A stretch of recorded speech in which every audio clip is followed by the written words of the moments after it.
Today we're going to be going over how to audit your own e-commerce business. We're going to give you kind of the quick rundown in 20 minutes or less on how to get at least the high level stuff, the most impactful things done for yourself. The reason we do this is because almost every business I ever audit has the same exact problems.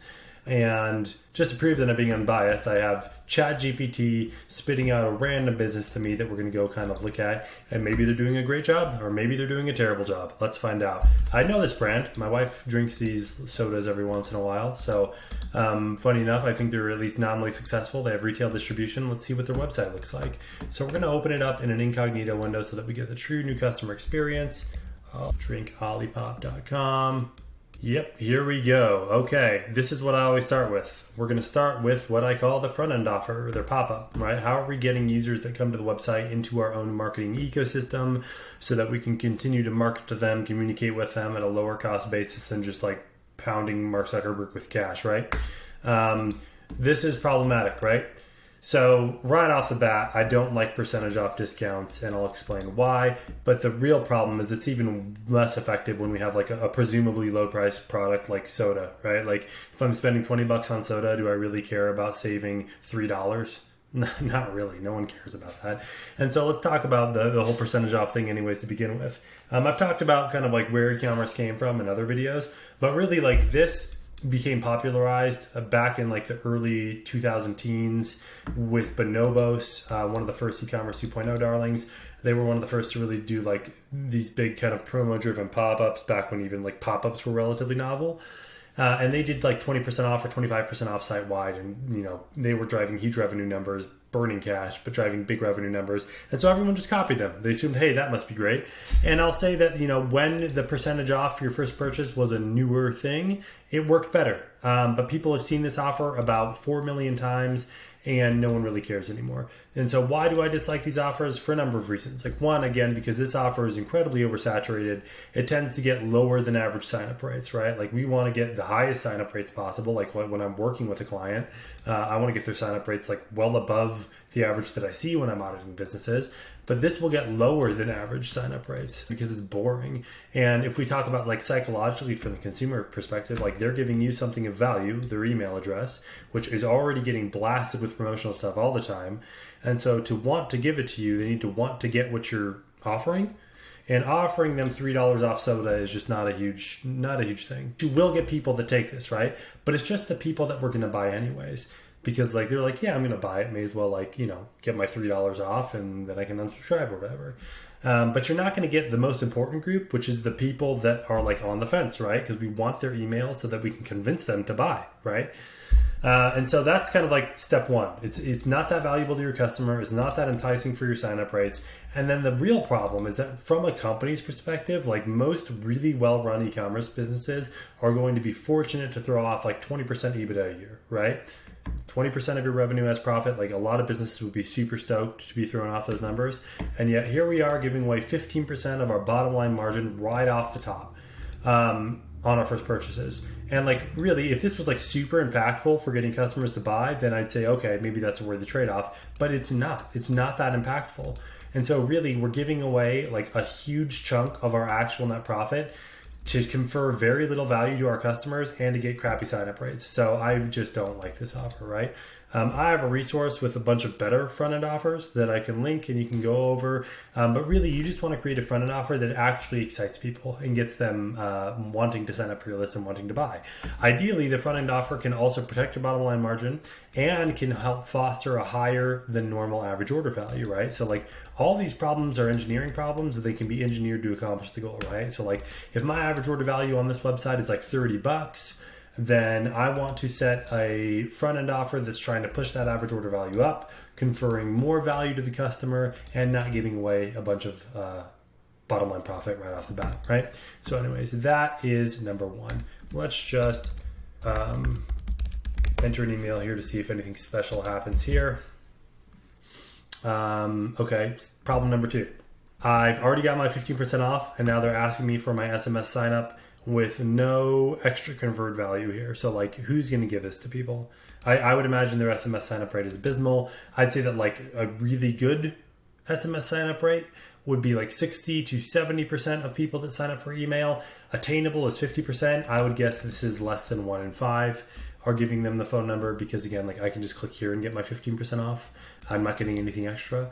And so really, if we want to get SMS numbers, like you need to create some sort of value. And like, even if I'm just getting like, even if I don't want to confer something extra, which I would suggest, right? Like, hey, get an extra gift, get an extra this when you sign up for SMS. You could at least phrase your copy in a way that's more actionable, right? Like, hey, auto apply your discount now easily when you give us your SMS number. At least it's something. But just like we like text too, that's not doing it for me. I'll go ahead and, well, I'm not going to put my phone number in this video. But anyways, we'll go out of here and say, no thanks, just 15% off. Okay, and I already got my code. So like I don't even have to engage with email at all. This is just not a great system. But that's okay, right? We'll keep going. Shop now. Welcome 15 is my code. Okay, let's buy some soda. 12 packs start at $35. What is this? I have to spend $36 to get 12 cans of soda. This seems crazy. But whatever, let's play the game. I mean, they get, decent web traffic when I checked. So whatever. All right, let's buy some vintage cola. We could subscribe and save. I like that. We're saving money. That's a good thing. But we'll do the one-time purchase. Add to cart. Okay, so I like having the free shipping threshold as kind of like a manipulable variable to drive up average order value. So that's good. So if I buy 2 packs, I've unlocked free shipping. That's cool.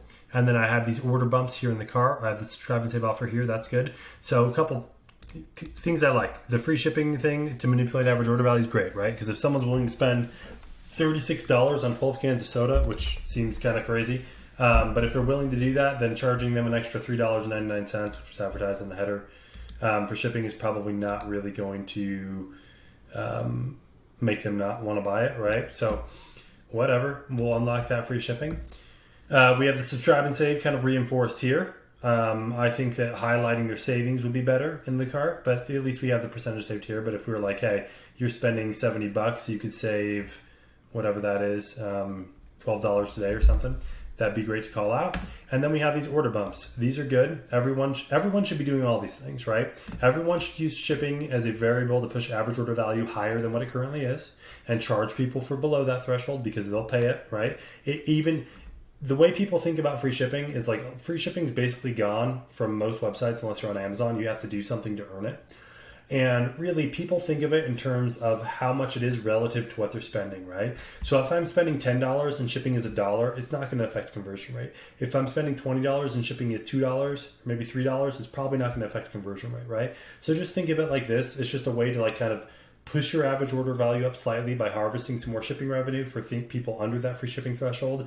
And then on the other side of the coin, it's a way to push your average order value higher by setting the free shipping threshold higher than what your average order value currently is, right? So everyone should be doing that. That's good. Everyone should have a subscribe and save option. If your product has a subscription component, just make sure to clearly communicate the value and then offer as much value as possible. I don't know Olipop's margins, but 15% is a decent savings. But realistically, like the biggest struggle most e-commerce businesses have is simply retention. And so like most people are going to spend 20 to 30% of their average order value at least on acquiring a customer. And so like really, if I can just retain a customer by conferring that value to them when they subscribe, then I'm usually more than willing to do it. So you could split test it, but we want to probably make the subscribe and save as juicy as possible. Because like really 15% isn't enough to get me to do it unless I'm a diehard fan. But if it was like 20 or 30%, I might subscribe and save just to save that money just straight up on my first purchase, right? And then people stay subscribed, they forget, you get more revenue. Those are the important things. So anyways, that's kind of the next thing I would call out. And then lastly is these order bumps. This is a good idea, but again, like we want to try to get people to take action that they otherwise would not. And so there really needs to be an incentive here. And so like really what I would structure this instead is like, you're not really going to get people to double their purchase value in an order bump. And so what I would want to see here for a business like this is like maybe like a sample pack, like a 2, 3, 4, 5 sodas I can try for nominal increase. And like you could even charge more per can than you do in the 12 pack. But I guess if that's only 12 pack, maybe be like a sample soda, like 1 sample soda or 2 sample sodas for, $5 or something in this crazy world where we spend $36 on soda. But you just want to give them something that's like a unique offer and a small incremental increase to their average order value, right? That's like attainable for most people and palatable for most people, because a lot of people are not going to be like, yeah, I want to spend $36. Let me spend 70 all of a sudden. That's just not how this works, right? Anyways, we're going to add this just to see what happens. Nothing special happens, which probably means the take back rates are not great. The take rates are not great on that. And then you have more of these order bumps in cart. Again, those should carry through the same incentive, right? I'm not actually going to buy this soda because I don't want to spend $91 on 24 cans of soda. But anyways, what I would look at after this is I would place my order, and then hopefully on a post-purchase basis, there's an upsell happening. And really that upsell is like where that order bump in cart needs to be low dollar value, right? So that a lot of people take it. Post-purchase, we can have a high, what I'd like to see is like high cost, high discount, right? So the way I would think about this is that by the time someone's got post-checkout, they've already made all the purchase decision they're going to make. They've decided what they wanted to buy. And so at this point, like I'm really willing to do whatever I can to squeeze out extra contribution margin, extra profit out of that purchase, right?